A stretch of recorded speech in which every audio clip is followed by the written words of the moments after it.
హల్లెలూయా, హల్లెలూయా. అంశం ప్రార్థనలో ఉన్న శక్తి. ఏంటట?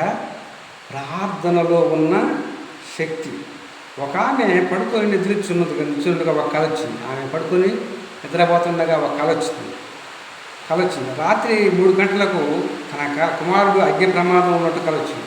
తన కుమారుడు అగ్ని ప్రమాదంలో ఉన్నట్టుగా ఆమె కళ వచ్చింది. వెంటనే లేచింది, ప్రార్థన చేసింది. ప్రభువా ప్రార్థన చేసింది.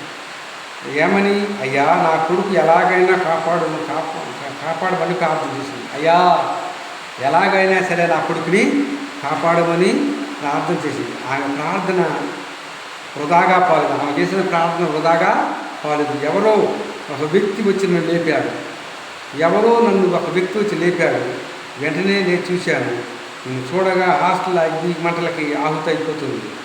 నేను చూసి వెంటనే ఆ పైప్ లైన్ పట్టుకొని కిందకి ఆ గొట్టం గుండా కిందకి దిగి తన ప్రాణాన్ని కాపాడుకున్నాడు. ఆ గొట్టం గుండా దిగి తన ప్రాణాన్ని, అమ్మ ఎవరు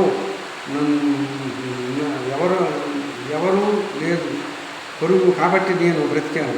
అమ్మ నన్ను ఎవరో లేపారు కాబట్టి నేను బ్రతికాను, లేకపోతే నేను చనిపోయేవాడినని. అమ్మలారా, అక్కలారా, అయ్యలారా, పండులారా, మీ పిల్లల కొరకు ప్రార్థన చేయండి. ఏ కష్టం వచ్చినా, ఏ శ్రమ వచ్చినా, ఏ బాధ వచ్చినా, ఏ ఇబ్బంది వచ్చినా, ఏ వ్యాధి వచ్చినా వారి కొరకు అదే ప్రకారంగా ఈ తల్లి ఎలాగైతే ప్రార్థన చేసిందో ఆ ప్రార్థన ఆ బిడ్డ చుట్టూ కాపుదలుగా ఉండి అతన్ని రక్షించింది. ఆ ప్రమాదం అనేక మంది చనిపోయారు, కానీ మన కుమారుడు సురక్షితంగా ఉన్నాడు. కనుక కొద్ది మాటలు మిత్రులు క్రిస్టోఫర్ 8.0 యూట్యూబ్ ఛానల్ సబ్స్క్రైబ్ చేసుకోండి. అనేక మంది చేతి వచ్చిందిగా కోరుతున్నాను. ఆమె